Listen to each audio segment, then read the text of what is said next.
I want to talk about integral endotrivial modules today.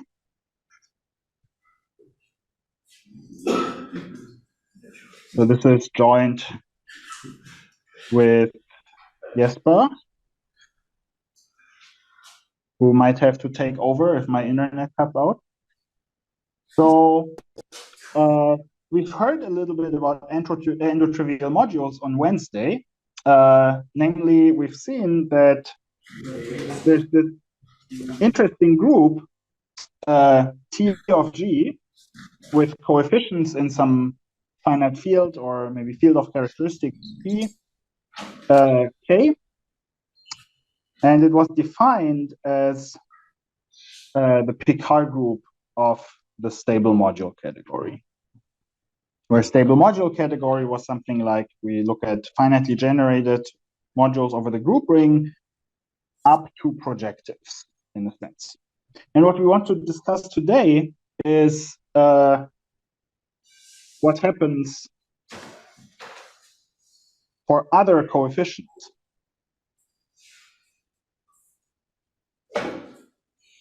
For example, the integers, but also maybe stuff like the p-local integers or the p-adic integers. So stuff that's not a finite field. And first of all, we have to decide what stable module category should mean in that context. So let me give you a definition. So we again obtain the stable module category by somehow working with modules with a suitable finiteness condition, modulo projective module. And for technical reasons, can be helpful to start not just with modules, but with complexes. So let's introduce a version of the derived category over the group ring, which I'm going to write dfin RG. So these are this is the full subcategory of the derived category on objects which are perfect complexes over R. So I'm going to call these underlying perfect. And I guess another way of thinking about objects in this category is some complex, like some perfect complexes over R with an action of the group G. Note that if you take R to be just some field, then of course that's the same as something like modules with finitely generated bounded homology or so. But for more complicated R, we want this perfectness condition. And then we localize that by taking a Verdier quotient by the full subcategory E perf of R. So this is the fixed subcategory generated by R joint G. Right, so this looks a little bit different than the definition of the stable module category that we've seen in the talk on Wednesday, but it amounts to the same thing. So here's a useful little lemma. You can think about this in very explicit terms again by observing that any object of this stable module category can be represented by an actual R joint G module, which is finitely generated projective over R. And again, observe that if R is a field, then somehow this condition doesn't matter, and it's really all about finitely generated modules over the group ring. But here in this context, we need somehow this projectiveness condition as well. And secondly, morphisms between any two objects that I have chosen such representatives for are just given by R joint G module maps modulo those which factor through projectives. Right? So this tells you that the category can be described in explicit terms in a similar way that the usual stable module category. Why did we not go with this as a definition? Why did we go with this? Well, one advantage is that in here, like in this bigger thing, there's a lot more objects that you can just consider directly in there. For example, what if I give you any module over the group ring which is not finitely generated projective over R? Well, then it still defines a chain complex, right? So it still defines an object in there. And so you can consider it as an object in the stable module category, but there will, of course, be some other representative that does satisfy this property. And a nice little exercise, you want to think about this a bit more, is we can represent the module Z mod 2 with the trivial action in the stable module category C adjoint C2 by something else, and that something else turns out to be actually a sum of two things, namely the trivial representation plus the sign representation over Z. Right, so this process of replacing any object by some which is underlying finitely generated projective is maybe a little bit unpredictable, but you can always do it. Okay, and actually there's a nice connection of the stable module category to Tate cohomology. So this description of morphisms here, more generally, satisfies that if you take two of those objects and instead of just looking at the at degree 0 maps, I just look at maps of any degree. So I can also, since this is a stable infinity category, I can also write this as like the homotopy groups of the mapping spectrum. This actually agrees with Tate cohomology of your group with coefficients in just R linear maps from M to N. So that's a nice little useful observation. For example, if we just look at morphisms from R to R, which I'm thinking of this as like homotopy classes of morphisms, right? So I'm writing it with these brackets. That agrees always with R modulo the order of your group. So one thing that you observe here is that even if you plug in something that's not, like even if you plug in some kind of torsion-free ring, like the integers or so, the category looks very torsion-like, right? Like this object R in the category is the mod with R coefficient. This object is the monoidal unit, but even the monoidal unit has like endomorphisms given by some torsion thing. So, for example, this tells you that all the maps, like all the HOMs in your category are torsion. And so even if we plug in something like Z, this thing behaves in a very torsion like way. Okay, so what we actually are interested in this talk is these endotrivial modules, and observe that from this explicit description of the stable module category we've just given, we know that M is invertible in the stable module category if and only if, in fact,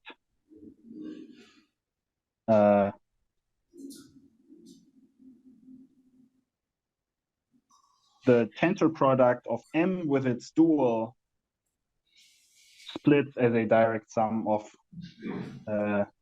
R and a projective module over the group ring. So this is similar to what we've seen in the finite field case, or I guess it's the same, right? Like invertible objects still have this kind of interpretation. So we can still think of them as endotrivial modules over your ring. All right, so let's define this, the group of endotrivial modules over some ring R. We're just gonna think of that as the Picard group of the stable module category. Right, and now we want to know what this is for rings such as the integers, right? So what is this for? This is our question.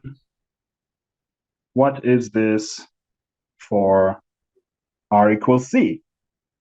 Or more general number rings, right? So at various places in what we're doing, stuff that we do for Z also generalizes very nicely if you take a ring of algebraic integers over some extension of Q. If your lecture on algebraic number theory is long in the past, just think about Z in those cases.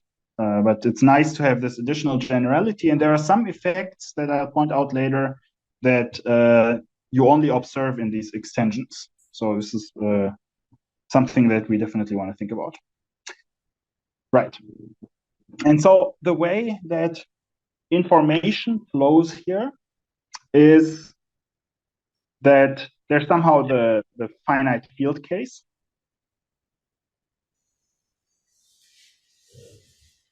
R equals some finite field K. And that's the situation that Nadia talked about. And for this talk, we're going to pretend that we completely understand that. I mean, that's of course not true. There's lots of interesting things still to ask there. This is only fully classified for P groups, and even there, it's quite difficult. But we're going to pretend that we can decide what this group is for finite field coefficients. And then the way the information will flow is that if you understand what happens for finite field coefficients, then we can also understand what happens in like the p-adic case. So let me write like p-adic number case, number ring case here.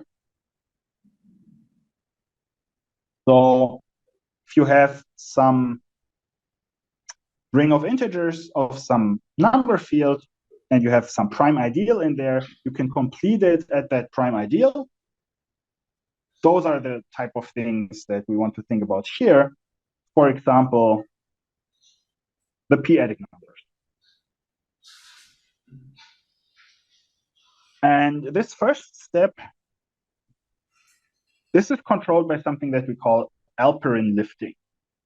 So we found some older paper by Alperin where he basically just completely answers how to get the p-adic case from the finite field case. So that's nice. But then if you understand all these completions, like what happens over all these completions, say you understand what happens over all the p-adics, then there's still going to be additional work to figure out what happens over the integers themselves, for example. So let me call this the global number field case or number ring case.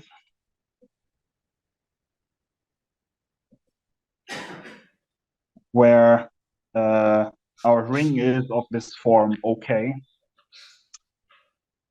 And the main thing that we care about here is the integers. And here, this is controlled by something that we call partial character theory.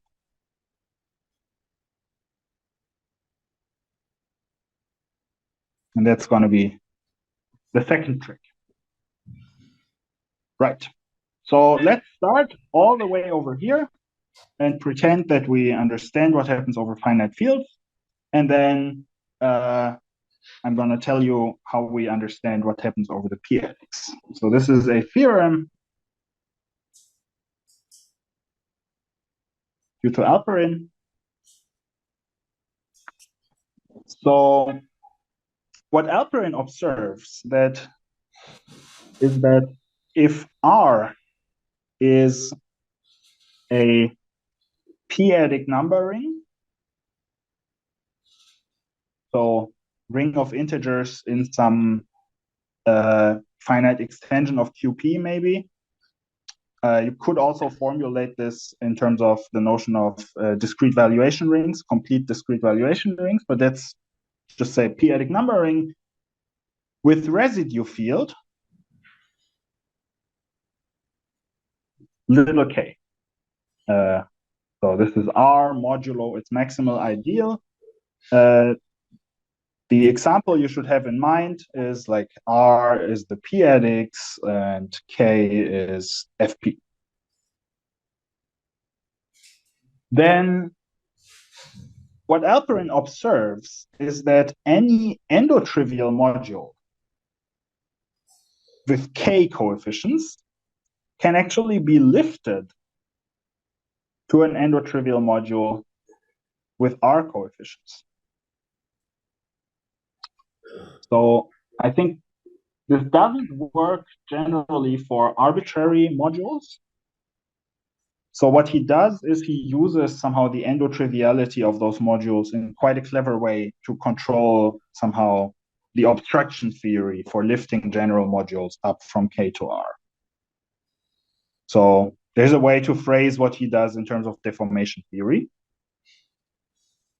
So this is surjective, and I guess what he doesn't observe, but it's actually not super hard to do. So I'm just gonna put this here as well in his theorem, is we can also describe the kernel.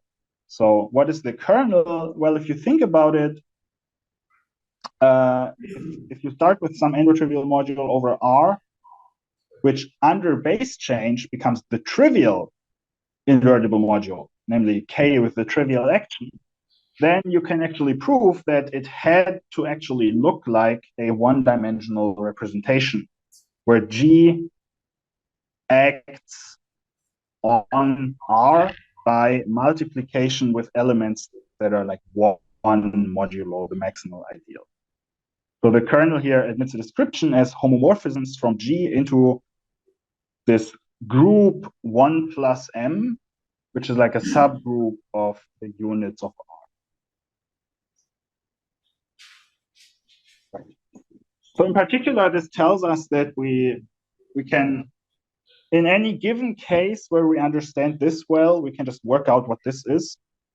For example, by writing down sort of explicitly our known generators for this thing down there and then lifting them upstairs, and there might be some non-trivial extension happening, but if you write these things explicitly enough, then you can usually decide what it is. So this should tell you that these things we have very good control over.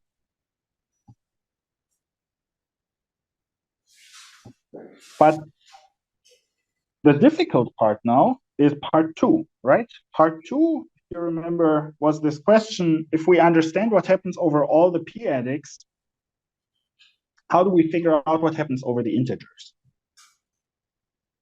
And here are 2 ideas which both don't quite work the way I'm saying it. I'm going to tell you what the actual thing is that we have to do. But first, let's think about the following. So generally, we have these kinds of fracture squares. So there are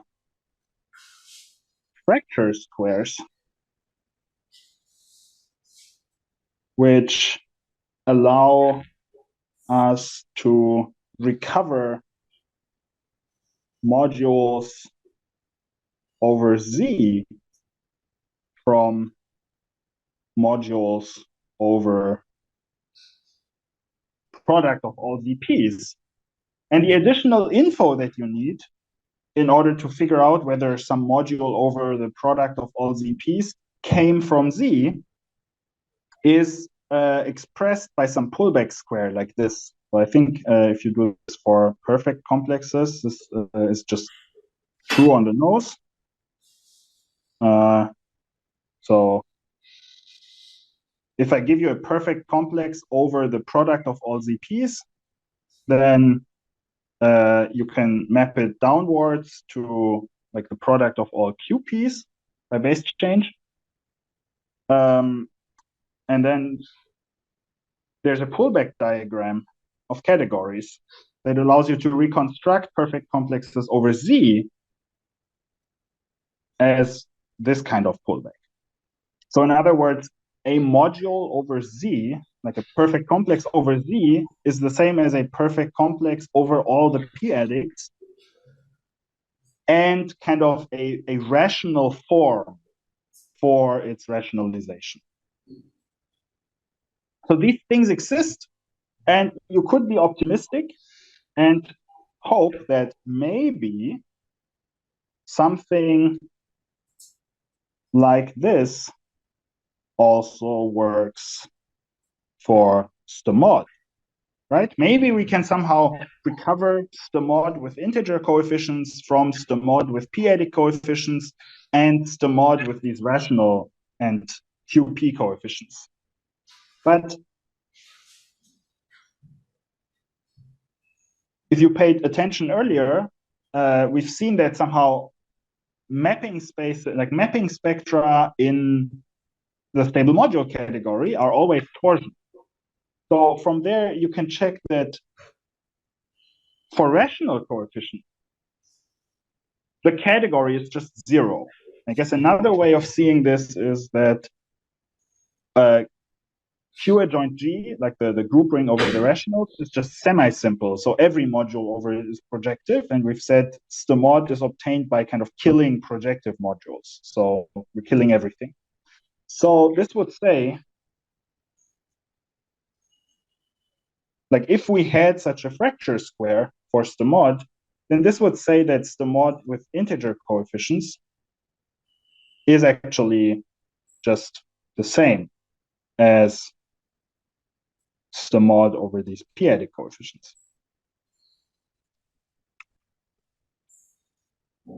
So that could be true, but let's just keep that in mind. So this would say, like, if this worked, it would identify these categories. So there's a second idea that you can use to arrive at the same conclusion, which is map from the monoidal unit in like the integer coefficient stable module category to itself are given by Z mod the group order, right? And that ring, Z mod the group order, can of course be factored into things that are cyclic of prime power order by the Chinese remainder, right? So, and typically, if my group is not a P group, this means that this ring has lots of idempotents.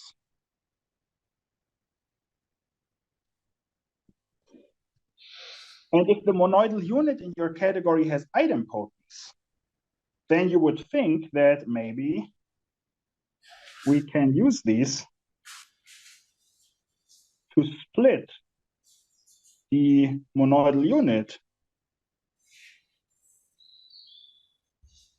and therefore the category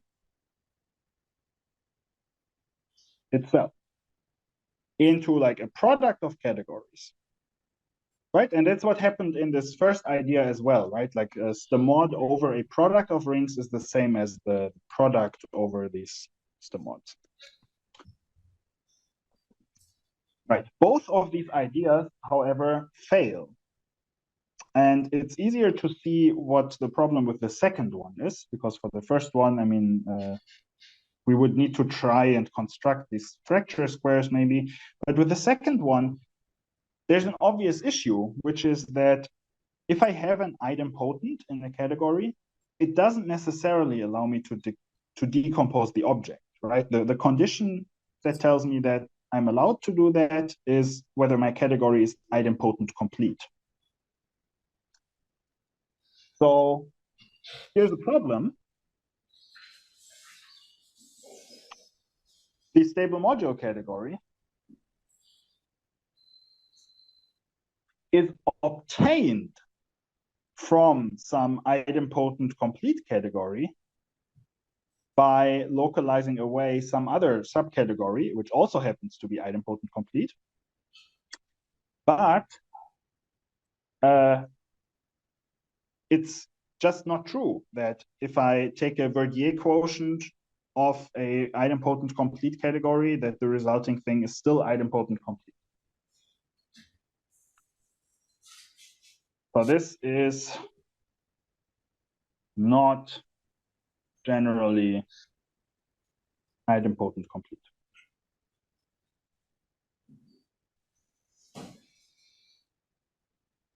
So one can play with this observation a little bit and try to work out maybe cases in which it is still idempotent complete, and maybe say something about what the idempotent completion should be in general. And then you arrive at this observation that if you take one of these p-adic number fields as coefficients, so think ZP coefficients, then this actually is idempotent complete.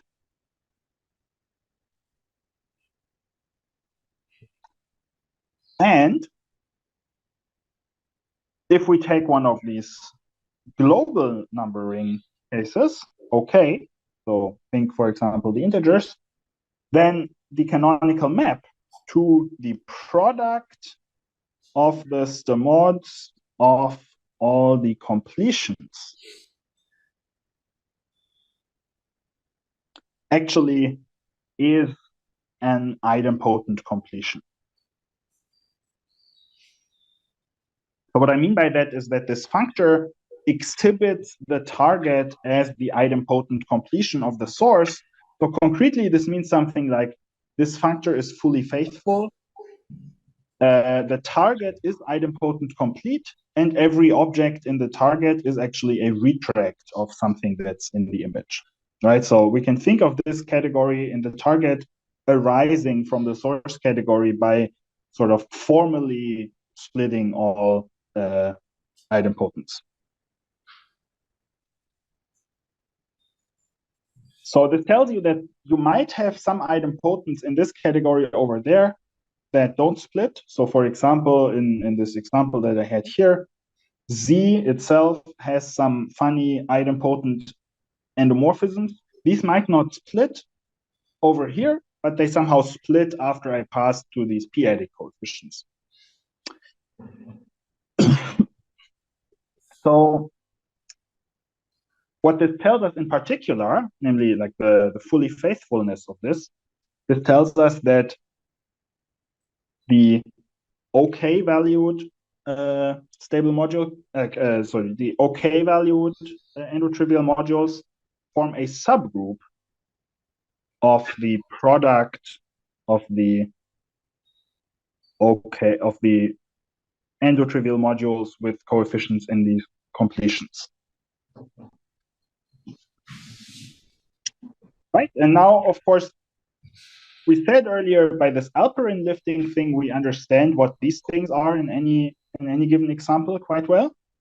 So the question is now, which subgroup is this, right? Is it maybe everything? Is it some subgroup?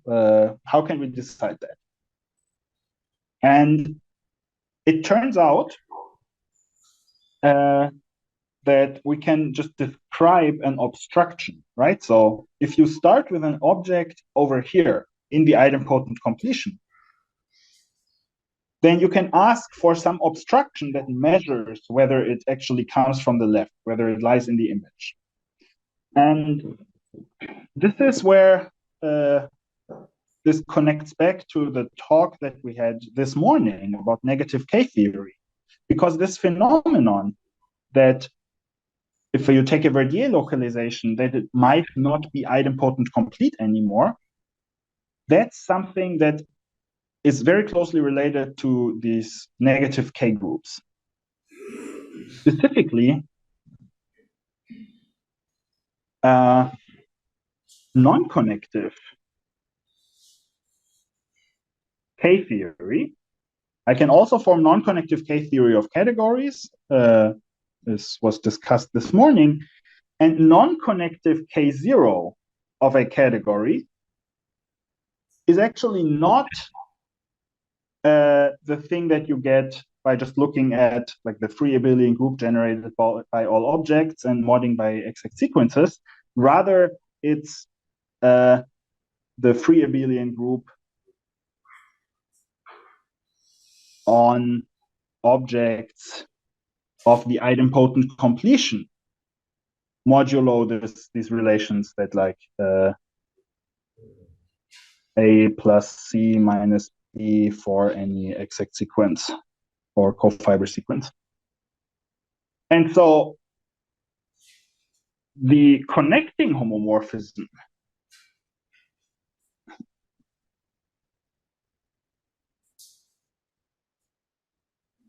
from K0 of some Verdier quotient, right? If I start with some inclusion of categories A and B, I can form this Verdier quotient.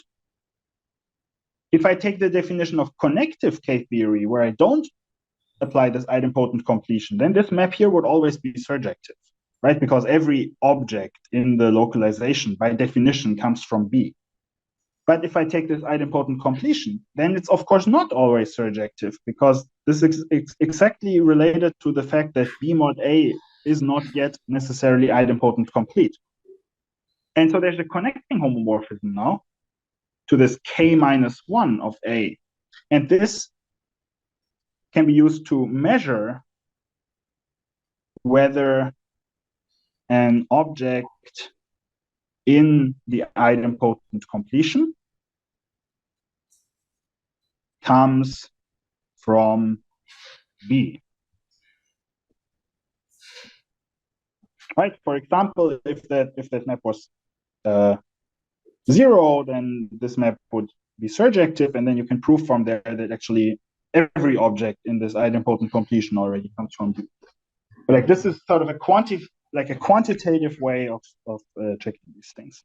So what does this mean in our example? So for us, if we look at this D fin RG and the D perf RG and the stable module category, then this gives us on K-theory a sequence that looks like this. I have K0 of the mod, which remember, like this involves an idempotent completion. And here from the left, I get K-theory of this, which in general is something called Swan K-theory, but since we're taking here usually like a Dedekind ring for R, in those cases it will just agree with like G theory. So this is like K-theory of finitely generated modules over the group ring. And this guy over here will be K0. And so there's a connecting homomorphism going to K minus 1. And that's the map that measures whether something in the idempotent completion of the mod actually comes from the mod itself. So, for example, for the integers, we land in K minus 1 of the integral group ring. And there's a nice description of this K minus 1 of the group ring over the integers that relies on this fracture square from earlier. So K minus 1 of the group ring over the integers is actually a quotient where here I'm putting K0 of QP adjoint G mod K0 of ZP adjoint G. We can think about what this means in a second. So this is a product over all P. And then I have a further map into there coming from the K theory of Q adjoint G. And the claim is this sequence is exact. So let's interpret what we see here. So what is an element of K0 QP adjoint G? Well, that's what classical representation theory studies for us. And classical representation theory identifies this with characters, namely characters of virtual QP valued representation. So I can think of this as like QP characters. Or I guess this is, all these things are just other names for the representation ring over QP. But then what is the image of the map coming from ZP? So the question here is, which characters are the ones that actually come from projective ZP adjoint G modules? And that's also classically studied. So I learned this from Sayre's book about representation theory. So these are the QP characters which vanish on the set of elements of order divisible by P. So this is G in G, where P divides the order of G.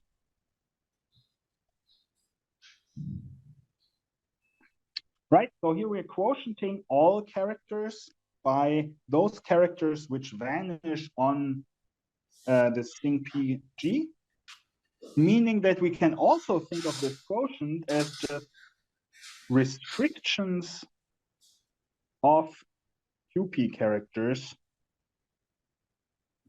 to sync PG.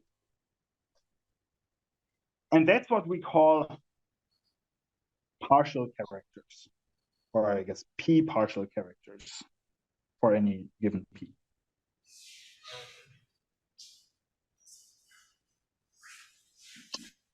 So what this tells you is that you can interpret this group of like K minus 1 Z adjoint G as collections of these P partial characters modulo those that actually come from a character over Q.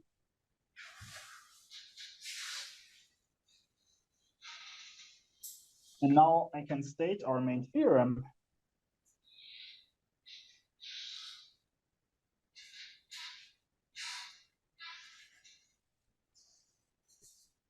So given an object in this idempotent completion of the stable module category. So remember this idempotent completion we identified with a product of stable module categories where the product is over all prime ideals of OK. And we complete at each of these prime ideals. So an object in the idempotent completion I can think of like as a list of XPs, one for each prime ideal. And then each of those, for every prime ideal P, we have a well-defined partial character from this subset of P singular elements elements of order divisible by p to, in that case, this ring completed at p, right? So I'm going to call this the character of xp. So what's the condition now? Well, there's three conditions. So this xp comes from an integral thing. So a thing that can be defined with OK coefficients if and only if the following three are satisfied. So first of all, for each p, the character of xp actually takes values in OK itself, right? A priori, it takes values in that completion. So typically these completions might have like more roots of unity as your original ring. Just think about the p-adix, for example. And so these characters also can have like pretty crazy values, but we ask for them to have values in OK. It's obviously necessary, but that's the first thing we're asking for. Then for each pair of P and Q, these characters for XP and XQ agree on wherever they're both defined. So I have the thing PG intersect thing QG, and they're supposed to agree on that, which makes sense, right? Before we asked for one, they were potentially even taking values in different rings, but now that we've asked that they take values in OK, it makes sense to compare these values. And thirdly, if this is satisfied, right, if all these partial characters are kind of rational valued and fit together, you can glue them together. So you get a resulting map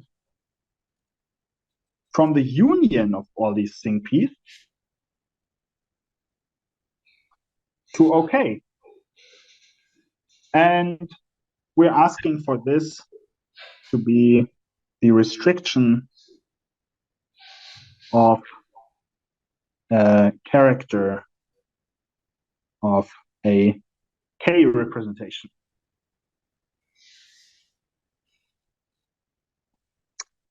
Right? And all of these conditions are purely representation theoretic, right? So if someone gives you some collection of objects in the stable module categories of these completions, to figure out what this partial character is, you just have to pick like one representative as a module and just look at the character and restrict it to the subset thing P. So the partial characters, if you have some explicit module, the partial characters are easy to determine. And then all the conditions here are just representation theory, right? The first and the second are really just, you have to look at the values of these characters. And then the third one is some kind of rationality question, right? Like it turns out this is always a character of a representation that comes from the algebraic closure, but then to ask whether it actually comes from a representation over K, it's typically not a super easy question. This is this whole like Schur index story and representation theory, but the point is it's like really just representation theory. Let me do one example. So let's take some prime Q, like a prime in OK. Then the object of the product of all these completions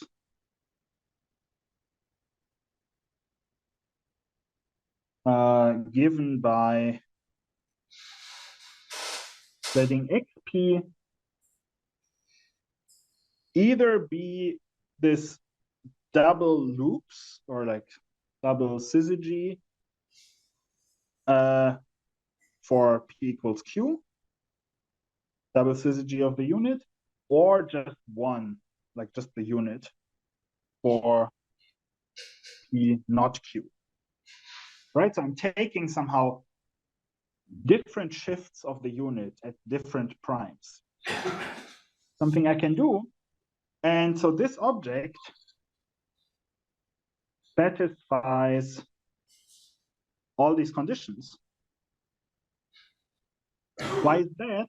Well, it turns out the partial character of this loops 2, you can work out very directly that the partial character of that just takes values given by 1 on every element of sync P, right? So the partial character of this is trivial. It's just constant 1 on its domain of definition. And that's also true for these. So somehow, like, these conditions 1, 2, and 3 are satisfied more or less trivially, because like everything fits together, is rational, and the resulting glued together thing is just the constant 1 character. That's obviously coming from a k-valued representation. So we directly see that this is something that we can build. And it's surprisingly tricky to actually work out a module that has these properties. So it's a little bit magic, and you can do it, but it has like some really weird dimension and so on. But yeah, so these kinds of things generally exist. And of course, if the P rank and the Q rank of G are bigger or equal to, then this is also going to be some interesting non-torsion element and so on. And here's something that surprised me quite a lot. So if you take some interesting numbering here, then of course you can have kind of different primes that have the same characteristic. So this kind of exotic shift, this even happens for P groups. Let me tell you what I mean by that. So if you take T with Z adjoint I coefficients of C5 cross C5, then this is actually of rank 2. This is Z cross C, which I don't know, this surprised me at least, right? Because what you're used to is that you have something like, if you take any field of characteristic 5, then this is just going to be Z. But somehow the fact that your ring of coefficients here has kind of 2 primes dividing 5 allows you to build these things that are different shifts of the unit at different primes. So you just do what I did up here for like P and Q being the 2 prime factors of 5. P equals 2 plus 1, Q equals 2 minus 1, right? If you multiply these two numbers, you get 5. So 5 splits in there, and this allows you to build these exotic shifts. So this has kind of a surprising rank, maybe, at least the first time you think about it. But of course, we can say something general about the rank, because notice that all these obstructions in terms of the partial character actually take place in torsion groups, because one can check easily that if you have an endotrivial module, that its partial characters all have to take values in roots of unity. So what you can actually check relatively easily using our theorem is that this inclusion of the like OK valued version into the product of the completed versions has finite index. And so in particular, the ranks are going to be the same. And here you see quite nicely that if you have many primes that somehow sit over 5, say, then this will, of course, lead to more factors, right? Like in the example up there, both like the factors corresponding to those 2 primes, like the completions are both just the 5 adix, but you get kind of 2 copies of them. Right, so this has finite index, in particular, the ranks agree.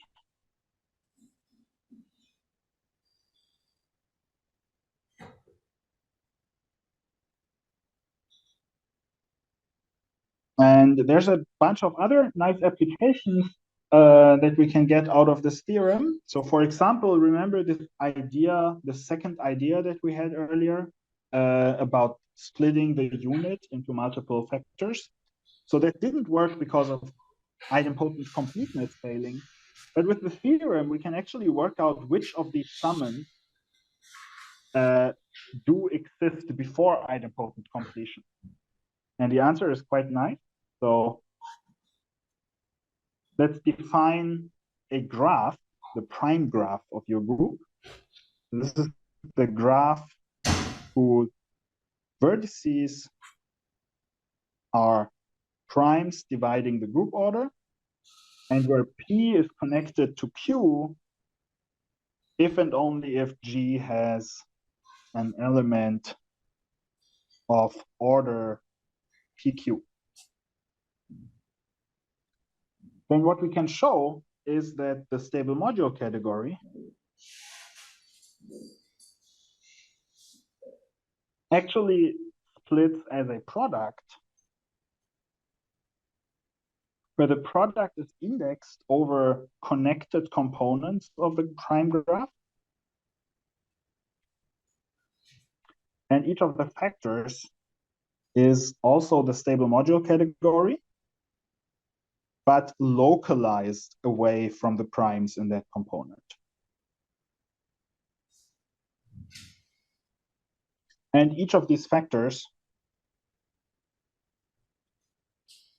is not further indecomposable as symmetric monoidal category.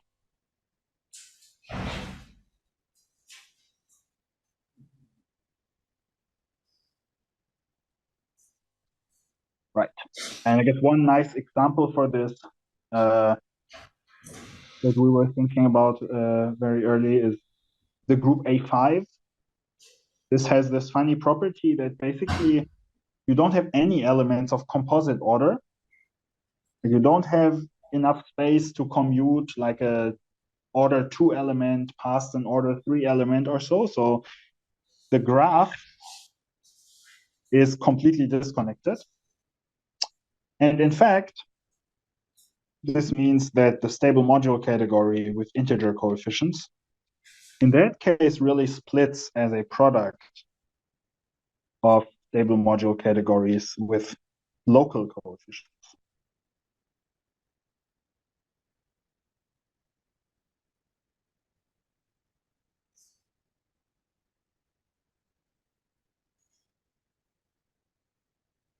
And that, of course, also means that the endotrivial modules split as such a product.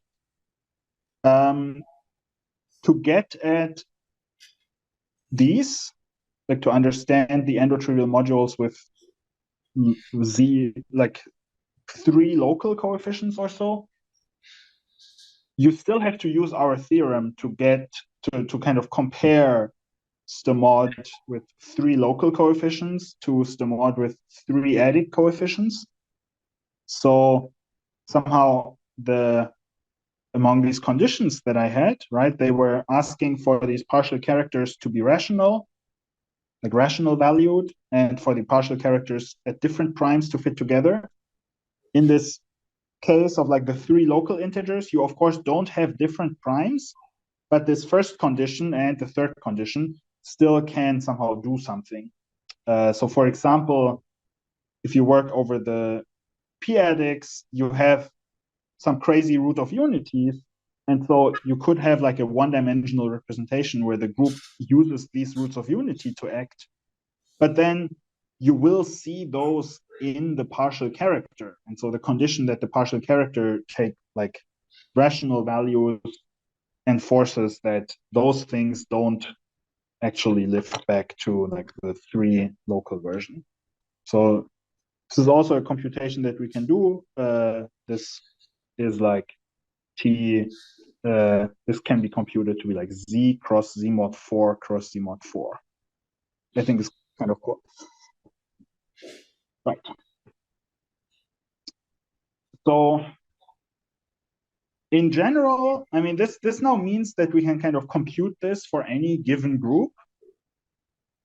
Like if you give me a ring and like one of these Dedekind rings and a group, then I can probably work out what this stable mod, like what the endotrivial modules are. To get somehow a nice general statement, one of the problems that we're currently still having is that you have to work out which forms these partial characters can take. And there's some subtlety with like whenever the prime 2 divides your group order. So somehow for odd groups, we can make like clean statements. P equals 2, we're still working out what exactly to say. We have like a modified version of this prime graph appearing there, where somehow you have to do somehow more subtle things between 2 and other primes. But let me not get into that and stop here. Thank you.